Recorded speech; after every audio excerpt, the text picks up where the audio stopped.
a finger. I can't show my face cause when it comes to rumors, I'm a dead ringer. It seems from rumors, I just can't get away. I bet there'll even be rumors floating around on Judgment Day. Where do I even begin? So Candace Owens dropped a bombshell last night and is claiming that this woman is not Kamala's grandmother. Man, I can't wait to see this. This is going to be heaven. This is her death certificate. This has been confirmed to be her death certificate, and it clearly says 17th of July, 1960, and Kamala was born in 1964. That document is as phony as a $7 bill. Is it? Mm-hmm. Which now begs the question, who is this woman? Because if your grandmother died 4 years before you were born, how are you in your 20s posing next to her? Okay, here's the controversy. Several years ago, Vice President Harris wrote a book, and in the book, she's pictured with an elderly lady, and Vice President Harris says that the elderly lady is her grandmother. And so Kamala Harris was born in 1964.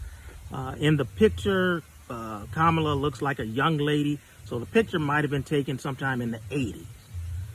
The woman's name, Kamala's grandmother's name, was Beryl Harris, because she was married to Kamala's grandfather, Oscar Harris. And so, but her birth name was Beryl Finnegan. So that's her maiden name. But then Beryl, her mother, was married to a man named Mr. Christie. And Kamala's father, Professor Donald Harris, states this in an article that he wrote a few years back. So someone found a death certificate from 1960 from Jamaica stating that someone named Beryl Christie died in 1960. So the people who don't like Vice President Harris, they seized on that and they said, aha, aha, there it is, there it is. Kamala's grandmother died before she was ever born. And then they got to saying that the woman in the picture, that's not really her grandmother. That's probably someone's maid. That's probably their maid. I mean, just making stuff up, speculating. And then some people are saying the woman in the picture is really Kamala's great grandmother.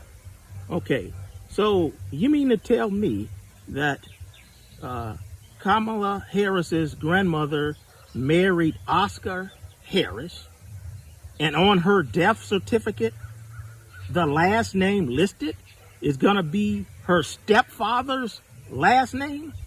Doesn't make any sense. Why wouldn't it be Beryl Harris? I mean, my grandmother was named Lily Malone.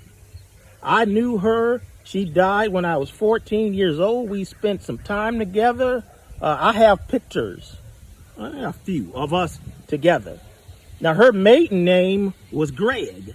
So you mean to tell me all someone has to do is find a Texas death certificate that states Lily Gregg on it and with a date before I was born, and then they can say, aha, that Ed Malone never knew his grandmama?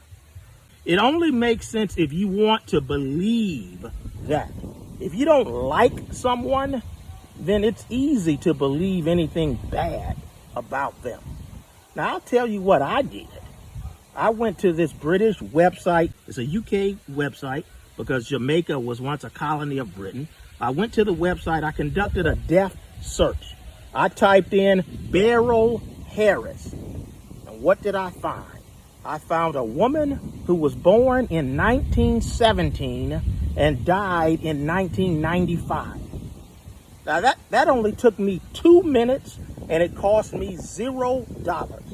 Now I'm not going to spend any money to pull up the actual death certificate. I'm not going to do that. But I found the record.